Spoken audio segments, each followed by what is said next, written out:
Morning everybody, Louise here with my 144 topics, and the topic that I'm talking about this week is financial wellness. So wellness more than freedom, and I suppose the reason I'm talking about wellness is because the belief that I have is that, you know, we're basically born in a space of wellness. We're born in a space of well-being. We're born in a space of feeling good because we don't have that belief about good or bad or you know, poverty or abundance. Like we don't sort of live in that space. And you know, it's really our circumstances and, you know, our peer pressure, the beliefs, you know, what we're exposed to in our lives that sort of give us those beliefs. So, you know, you tend to find people who have a sort of a lack or a poverty mentality often can be raised when times are hard. And, you know, there were times in my life when I was a kid when times were hard. My mum would, you know, get a bit of roadkill off the road or something like that. If there was fruit and veg dropping out the back of a veggie truck, then she would grab them because that's basically what you had to do. But when you tend to live with that sort of mentality of things being scarce or things being, you know, tight or things being hard, we can end up carrying those sort of those beliefs. And sometimes for us to get beyond that and to get into a space of financial wellness, then there is a need to sort of remove and clear some of those blocks, which I'm happy to help if you want to do work like that around that. So I just really wanted to talk about the whole concept of financial wellness and what that sort of means. And the first thing that I really want to point out mostly, which I feel is most important, is really about knowing, you know, the difference between a lack mentality and a difference between an abundant mentality. So a lack mentality is really going to be like, oh my God, I don't have enough, like I've got no money, there's no money in my bank account, and you can hear my voice as I'm talking. It's like, what am I going to do? How am I going to do that? How am I going to feed the kids? And I really know that, like I've been into situations where I've had huge debt, almost to the point of bankruptcy, and not had to do that because I chose that, no, I can change and get myself out of this situation, and I have done, and I did.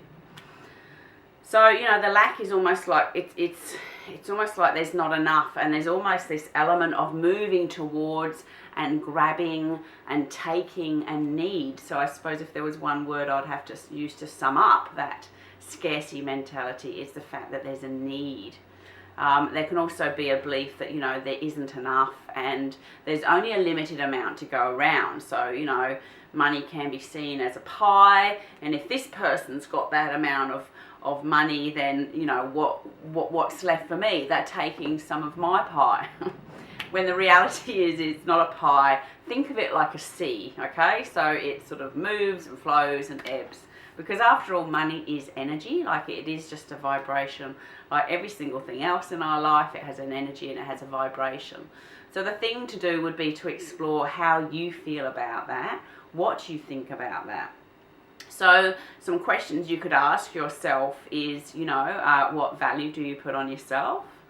You know, how much do you value yourself? You know, can you give yourself a point or a measure or somehow of you know, what value you give yourself, and then maybe raise the bar with that. Look at how you feel about people who are abundant and affluent. You know, when you look at someone who's rich, you know, is there a belief that you might have, like, well, they did something shady to do that, or, you know, they're dealing drugs, or, you know, they're hurting other people to do that, or they're greedy. I did a really good exercise actually not that long ago, probably 3 or 4 months ago, that all rich people are mean.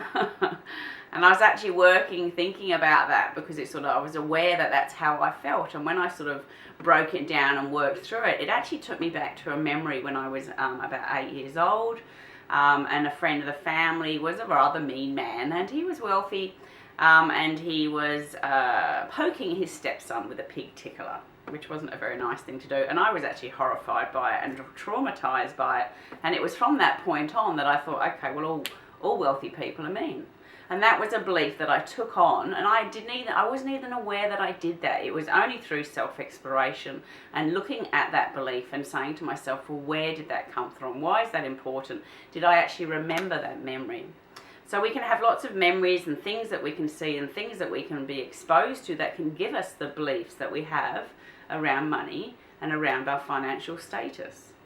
So, there's two things at play here. One thing is, what are those beliefs? Do you need to clear those and to release those so you're not having this subconscious belief? And it's almost like this subliminal belief, which is the belief that I had, is that wealthy people are mean. So why would I want to hang around with them? Why would I want to be with them? Why would I even want to be one of them? Okay?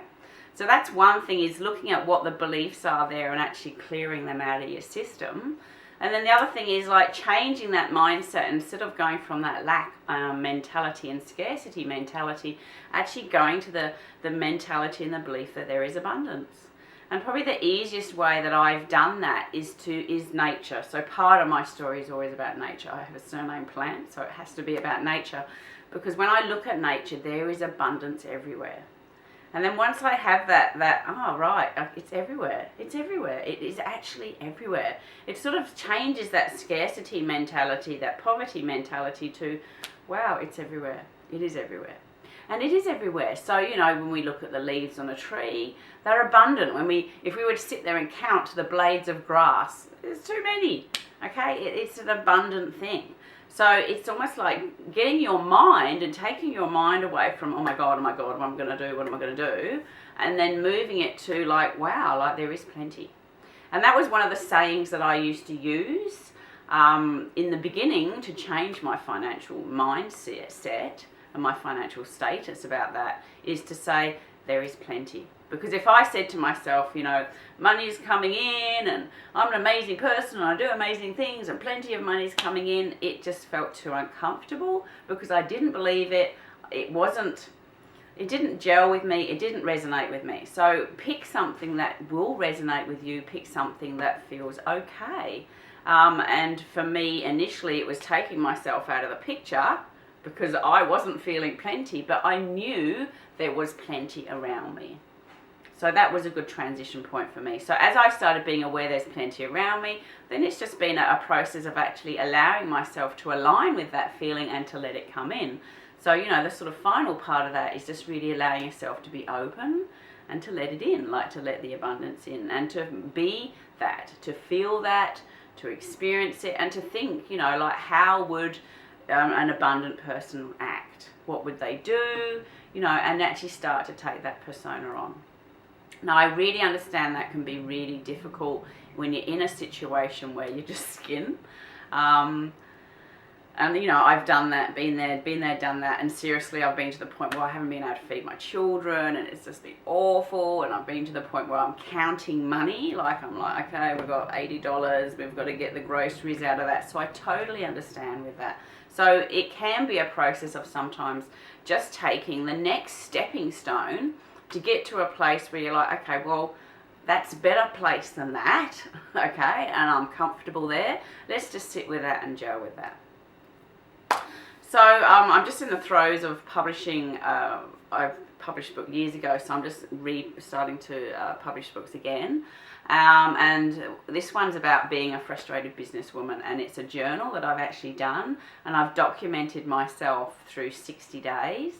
And I'm just going to really share the outcome of that because it was just such an amazing experience for me, and it really opened my eyes to the power of mindset and to the power of following in life what feels good. So day one was like, this is fucked.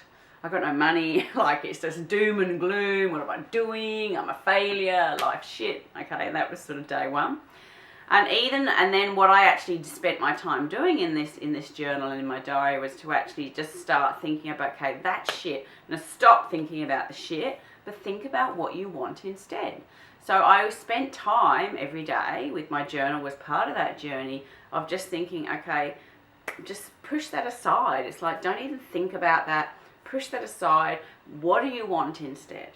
What did I want instead? And I daydreamed of, desert islands and my own daily masseuse and whatever it is. It doesn't matter what it was. But what it was doing was taking my focus away from, oh my God, to, yeah, that would be really nice. And within 10 days of doing that diary already, you can see the shift. And because I documented it and I've logged it over like a 2-month period, it's a really quite interesting exercise. And it has given me proof written, documented proof about how that mind shift can actually start to change. So yeah, if there's going to be tips that I'm going to share about, bringing financial wellness into your life, mindset has to be number one. Pick yourself up on what you're saying. Oh my God, I haven't got the money for that. Oh my God, I can't afford it.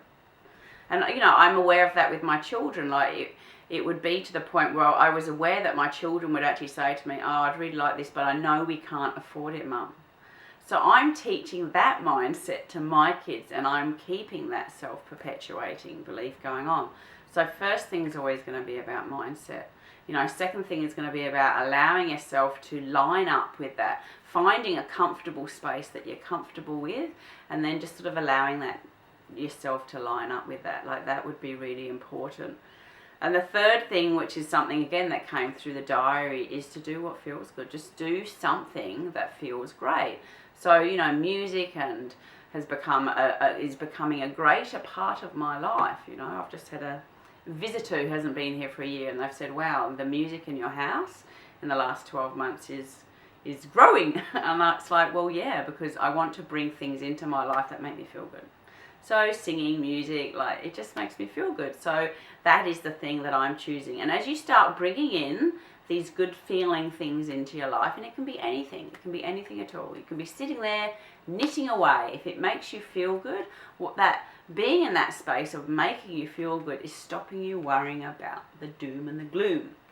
Okay? Because that's just not going to make anything help. So, I say this many times, where your attention goes, the energy flows. So you don't want attention to be going on to that. Even if you're sitting there doing something creative and expressive that feels good, okay, that's already raising your vibration. Okay, so our vibration can resonate at a different level, and it can basically go up and up and up and up. So I did a blog this week about financial wellness, and while I was doing a bit of research about that, I found an article that basically stated that 75 people who earn, say, $75,000 or whatever it is a year, that figure equivalent, actually have a different mindset, or they can actually start to relax a little bit more. And what was interesting was, I was reading some of the studies, was the fact that even people who have a health issue, they have less health issues if they have less worries and stresses about finances, because it is probably one of the biggest stresses that we have. I know in relationships, 60% of relationships can be in trouble.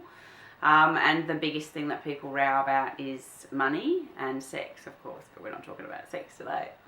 So money is a big thing. So just know that it's an energy. Know that, as you start to look at changing the way that you work with it and how you work with it, I'm really happy to work with you. I've got some really good exercises, and I've done some amazing exercises over my life about that. Of course, like all the work that I do with people, you've got to be committed, you've got to be dedicated, and you've got to want to spend time and energy in doing that. And that really was what my journal was about. It was giving, I was committed to spending between 10 to 30 minutes to sometimes an hour a day to write about my situation. And, the first step of that situation was to acknowledge that my life was shit. I had no fucking money in the bank. I think I had $63 or whatever it was. And I actually kept a record of that initially through the diary to say, this is where I'm at. Because it's all very well pretending that everything's fine when it's not. So again, you've really got to acknowledge where you're at, what's going on. Okay, I've got this much money in my purse, this much money in my bank. This is where I'm at. Okay, now I know that, what am I going to do? Am I going to sit there and think about, oh my God, the lack mentality? Am I going to think about that poverty mentality? Or am I going to start focusing my attention on something better? And if you're still finding that things aren't moving, just contact me, let me know. There will be beliefs sometimes that we, as I said, I didn't even remember having this memory of being 8 years old and going through that memory, but that stayed with me, It's like, why do I want to be wealthy when they're mean? But they're not. They're not mean. We're all different. We're all beautiful in, wherever, from whatever walk of life we're at. So, anything else to recap? No, I think that's pretty good. So yeah, if you've got any questions or you need any answers or anything like that, feel free to contact me.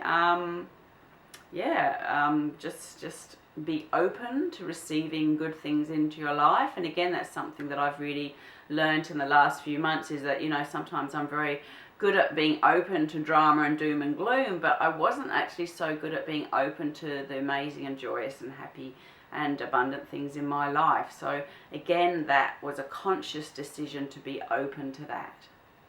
And the more you start being open to it, the more things that pop out of the blue. Like, you know, there's always been situations where I've, like, you know, I've taken that leap of faith, I'm doing this, I'm signing on the dotted line, and then I'm like, oh my God, how am I going to pay for that?